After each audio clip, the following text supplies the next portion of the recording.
This is about the survival of the human race, a sign of the times, an analysis, and a commentary. Afghanistan, ghost money. Americans need an accounting of the C.I.A.'s astounding cash payments in Afghanistan.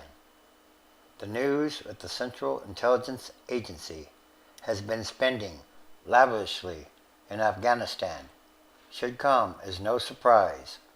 The agency went to work in the country right after September 11th, 2001, and has played a dominant covert role hunting down Al-Qaeda and the Taliban ever since, while the Pentagon and other agencies have pursued more transparent military and development operations, costing many billions of dollars.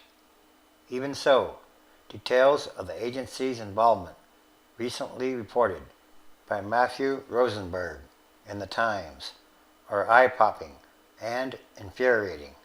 For more than a decade, the agency, using suitcases, backpacks, even plastic bags, has made monthly cash payments to the offices of President Hamid Karzai, amounting to tens of millions of dollars.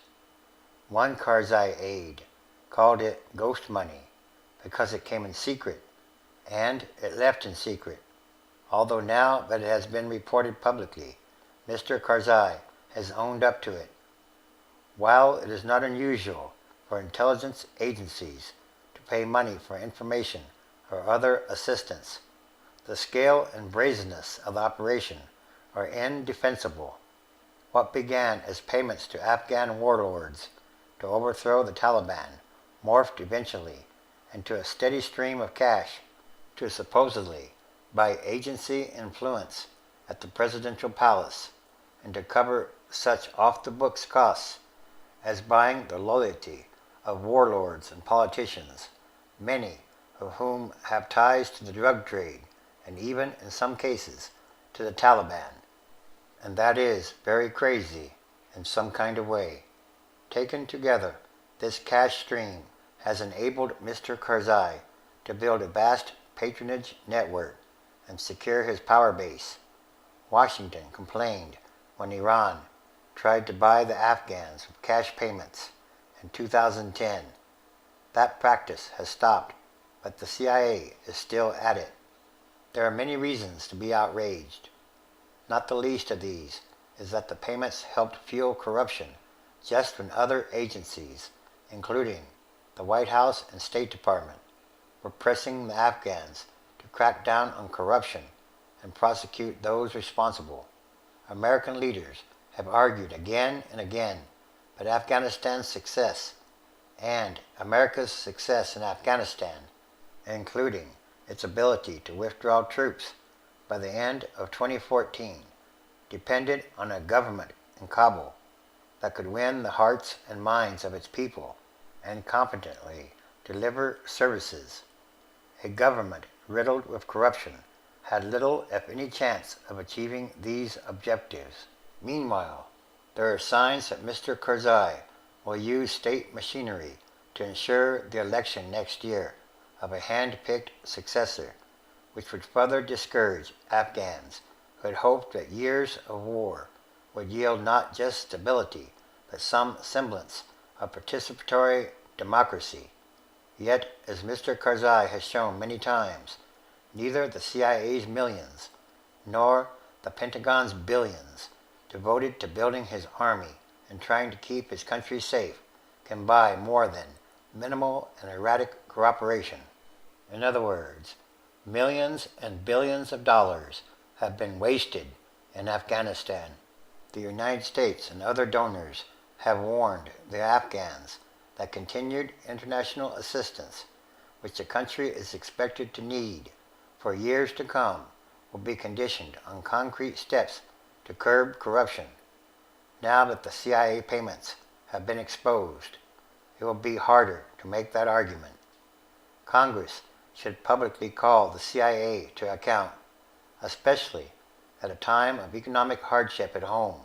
What possible justification is there for continuing to spend millions and billions of dollars in ways that are such cross purposes with American principles and interests? What will be the end of all these things? And this too is another sign of the end of times, as we know them, transition days, which is a time of extraordinary happenings, changes, and events. Because, again, it's about what kind of world are we leaving to the future generations? And that should be a very important question to ask. Everything is connected, and everything is numbered. Isaiah chapter 47, verse 8. Now therefore, hear this, you lover of pleasures, who sit securely, who say in your heart, I am, and there is no one besides me. I shall not sit as a widow, or know the loss of children. 9. These two things shall come to you in a moment, in one day. The loss of children and widowhood shall come upon you in full measure, in spite of your many sorceries and the great power of your enchantments. 10. You felt secure in your wickedness. You said, no one sees me. Your wisdom and your knowledge led you astray. And you said in your heart, I am, and there is no one besides me. 11. But evil shall come upon you, which you will not know how to charm away. Disaster shall fall upon you, for which you will not be able to atone. And ruin shall come upon you suddenly, of which you know nothing. 12. Stand fast in your enchantments, and your many sorceries, with which you have labored from your youth. Perhaps you may be able to succeed. Perhaps you may inspire terror. 13. You are wearied with your many counsels. Let them stand forth and save you. Those who divide the heavens, who gaze at the stars, who at the new moons make known what shall come upon you. 14. Behold, they are like stubble. The fire consumes them. They cannot deliver themselves from the power of the flame. No coal for warming oneself is this, no fire to sit before. 15. Such to you are those with whom you have labored, who have done business with you from your youth. They wander about, each in his own direction. There is no one to save you. Revelation chapter 16, verse 8. And the fourth angel poured out his vial upon the sun, and power was given unto him to scorch humans with fire. 9. And humans were scorched with great heat, and blasphemed the name of God, which has power over these plagues, and they repented not to give him glory. 10. And the fifth angel poured out his vial upon the seat of the beast, and his kingdom or nation was full of darkness, and they gnawed their tongues for pain. 11. And blasphemed the God of heaven, because of their pains and their sores, and repented not of their deeds. 12. And the sixth angel poured out his vial upon the great river Euphrates, and the water thereof was dried up, that the way of the kings and leaders of the east might be prepared.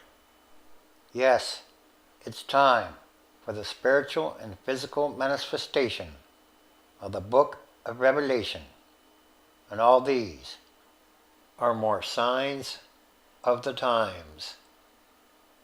I'm a messenger, and this is the message.